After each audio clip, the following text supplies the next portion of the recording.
है 4 किलोग्राम की मिश्र धातु का 1/2 हिस्सा लेड है और शेष टिन है। 5 किलोग्राम के एक अन्य मिश्र धातु का 1/6 हिस्सा लेड है और शेष टिन है। यदि इन दोनों मिश्र धातुओं को मिला दिया जाए तो नए मिश्रण में लेड और टिन के अनुपात क्या होगा। देखो इसको सॉल्व करने के लिए ना रेशियो का यूज़ नहीं करेंगे, क्योंकि यहाँ पर ना सबका जो मात्रा दिया हुआ अलग दिया हुआ, यहाँ पर 4 किलो है और यहाँ पर दिया है 5 किलो। ठीक है, तो इसीलिए यहाँ पर हम डायरेक्टली इसी का यूज़ करेंगे।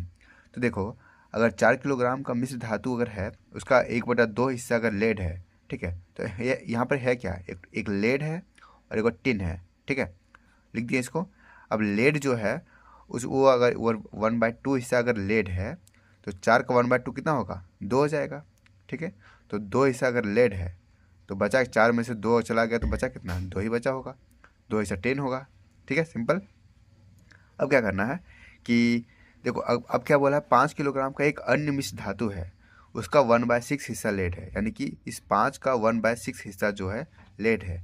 ठीक है, तो 5 का अगर हम 1/6 हिस्सा लेड है तो बचा कितना, देखो 1/6 में से एक हिस्सा अगर लेड है तो 5/6 हिस्सा बाकी 3 होगा, यानी कि 5 का ही अगर हम करें तो 5/6 हिस्सा जो है वो 3 होगा। ठीक है, और देखो बस इसी को सॉल्व, इसको जोड़ देना है, मेरा आंसर आ जाएगा। ठीक है, तो सीधा क्या करना है, जोड़ने के लिए इसको सिंपल लिख देते हैं। यहाँ पर 2 प्लस यहाँ पर 5/6, 5/6 प्लस यहाँ पर कितना हो जाएगा 2, यहाँ पर ये प्लस नहीं होगा, पर ये रेशियो में आएगा ये।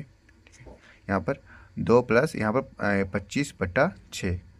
ठीक है, तो अब इसे सॉल्व करेंगे सीधा सीधी, 12 और 5 17, 17/6 आ जाएगा ये। और दूसरा ये क्या आएगा, ये 12 और ये 25 यानी 37 हो जाएगा, 37/6 ये कट जाएगा। तो हमारा फाइनल आंसर क्या आ जाएगा, यहाँ पर रेशियो 17 और 37, और हमें इसी का रेशियो फाइंड करना था, जो कि हमारा ऑप्शन नंबर, ये उल्टा लग दिया, यहाँ पर सी होगा यहाँ पर डी होगा। ऑप्शन नंबर सी मेरा सही हो जाएगा आंसर। ठीक है, थैंक यू, उम्मीद है आपको समझ में आ गया होगा।